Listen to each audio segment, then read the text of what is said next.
Hey, salut à tout le monde. J'avais dit que je ferais une petite vidéo, enfin un premier petit point sur la Dacia Spring. On est à un petit peu plus de 1000 km parcourus avec la voiture. Je me disais que c'était peut-être le moment de faire un petit tour de la voiture et de vous dire un peu ce qu'on en pense au bout de quelques kilomètres parcourus. Globalement, on est quand même très contents tous en famille de la voiture. Là, l'idée c'est plutôt de montrer quels sont peut-être les petits soucis ou les petits trucs embêtants qu'on a pu constater sur la voiture, et donc de faire un petit tour ensemble. Alors, première petite remarque, pour moi qui suis un peu grand, on est dans une voiture qui est quand même assez adaptée, ça va.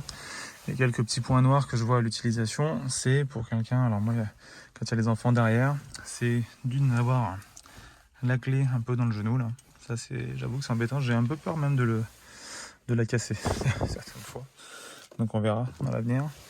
Le siège qui n'est pas réglable en hauteur, ça c'est embêtant parce que si je vous mets à hauteur des yeux, vous voyez que bon, on a un pare-brise qui est quand même pas très grand, donc ça limite un peu le champ de vision. Au niveau des rétroviseurs, on peut les régler jusqu'à une certaine hauteur. Moi je les emmènerais bien encore un peu plus haut, mais je peux pas. Ils sont au max, donc tant pis. On est sur l'Optipost Mediana parce que c'est une Confort Plus, donc ça marche très bien. Le seul souci qu'on peut dire éventuellement, c'est qu'il n'y a que 2 haut-parleurs à l'avant, il n'y a rien du tout derrière, donc les enfants ils n'entendent pas trop la musique quand on en met. Ça limite, voilà, petit souci. La console centrale, vous voyez qu'elle n'était pas très organisée de base, et donc du coup ça traînait pas mal sur les forums. Un petit organiseur de... Attendez, je vais zoomer un peu. Voilà, petit organiseur que j'ai imprimé en 3D, avec un petit orange pour rappeler le liseré orange de la voiture. Donc il permet de mettre un petit peu le bazar sans que ce soit tous les uns sur les autres, parce que ça j'avoue que c'était un peu pénible. Je cherchais toujours mon bip et qui était toujours dans le banc. Voilà. Oui, c'est peut-être pas très rangé, d'accord, je peux bien l'entendre. Qu'est-ce qu'on peut vous dire d'autre à l'intérieur? Je pense que c'est tout, on va aller voir un petit peu dehors. Juste un petit point avant de sortir, si je veux un petit zoom sur la petite grille de ventilation, qui est la grille de ventilation de chauffage, qui vous crame les pieds quand vous mettez le chauffage, c'est affreux, le pied droit surtout. Il n'y a pas du tout de diffusion correcte au niveau de l'air, donc c'est pas extraordinaire. Mais bon, allez, on va juste faire un petit tour au niveau des chargeurs pour faire le point. Un petit bilan au niveau du chargeur. Donc ici on est à un chargeur qui fait un petit peu moins de 7 kW en courant alternatif ou 30 kW en courant continu, parce que j'ai pris l'option CCS de charge rapide.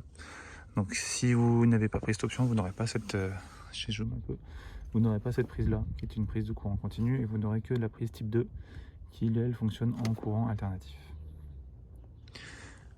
Faisons un petit point sur ce qui est livré avec la voiture. Ce câble de recharge qui est en fait le chargeur à proprement parler, il est dans la voiture. Là ce qu'on a, c'est plutôt un câble limiteur de courant qu'on peut brancher sur toute prise domestique de la maison, et qui va limiter le courant à 10 ampères, ce qui fait qu'on peut l'utiliser à peu près sur toutes les prises de la maison. Et de l'autre côté, la fameuse prise type 2. Donc à l'intérieur, c'est... alors je ne me rappelle plus l'ordre des fiches. Donc vous avez une phase, un neutre, une terre et 2 pôles qui permettent de communiquer entre la voiture et le boîtier qui est là.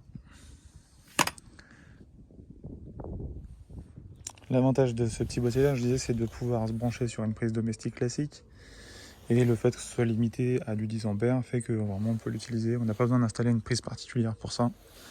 Ça marche, on va dire, sur une prise relativement standard qui, si elle est bien branchée, est équipée d'une terre. Faut compter bien au moins 12 heures pour recharger la voiture de 0 à 100% avec ce câble là. Parce que c'est lui qui est l'élément limitant dans l'histoire. Vous avez des équivalents qui sont avec des petits sélecteurs de puissance où on peut aller plus haut que 10 ampères. Mais dans ce cas-là, si vous allez plus haut, il faudra aussi prévoir une prise jusqu'à 16 ampères, une prise 220 classique qui soit adaptée, c'est-à-dire type Green Up avec un petit aimant qui permet de débloquer la puissance jusqu'à 16 ampères. Voire même il y a des installations en 32, mais après on est un peu à la limite de ce que la norme permet de faire, même si vous trouverez des câbles de 32 ampères.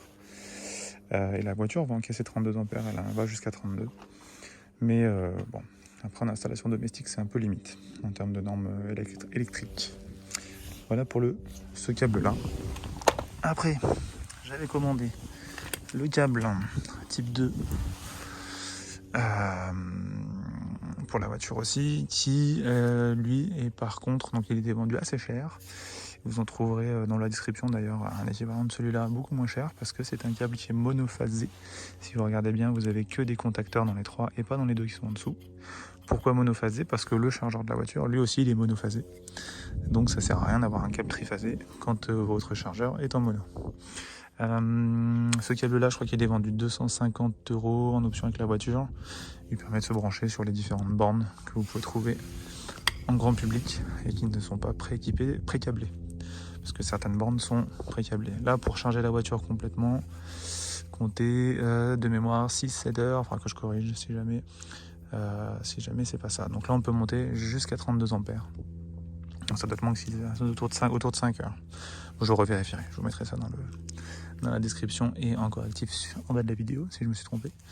Voilà, donc ça c'est ce qu'on trouve un peu partout. Je ferai une petite vidéo peut-être sur les comparaisons entre les différents opérateurs de bornes qu'on installe. C'est un peu le why, c'est la jungle complète.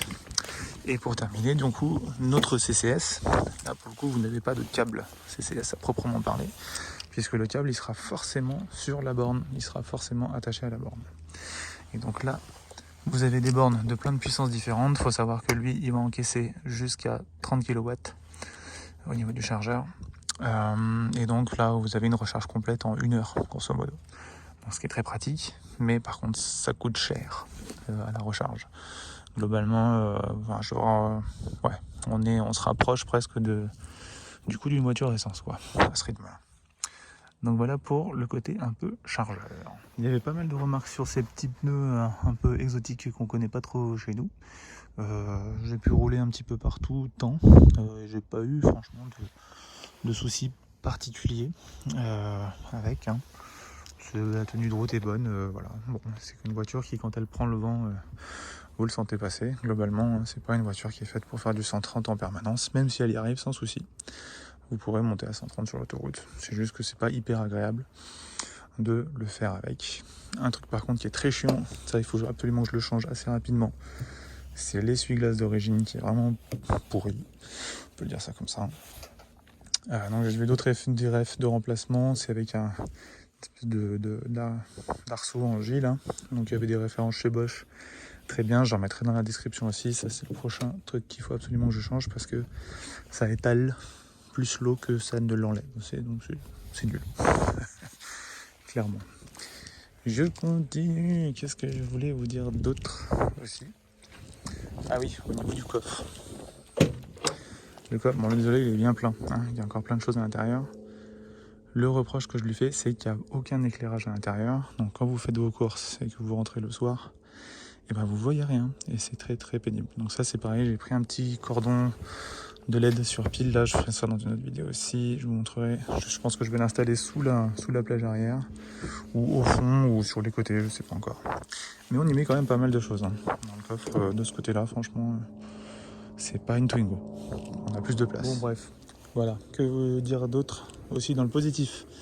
Franchement, on est très content de la voiture. Au niveau autonomie, on fait principalement de la ville. Ça se passe super bien.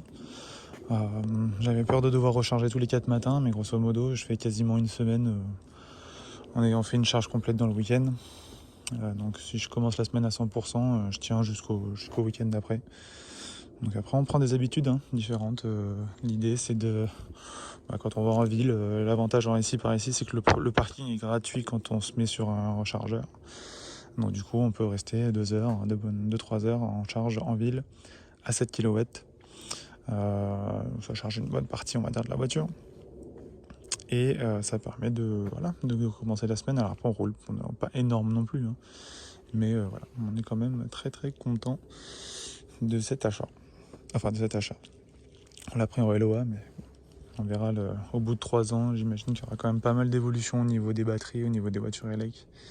Donc c'est pour ça qu'on avait préféré le modèle LOA plutôt que achat complet. Bon, ça se discute. Mais on a quand même une voiture qui a de la gueule malgré tout. pour une petite Dacia.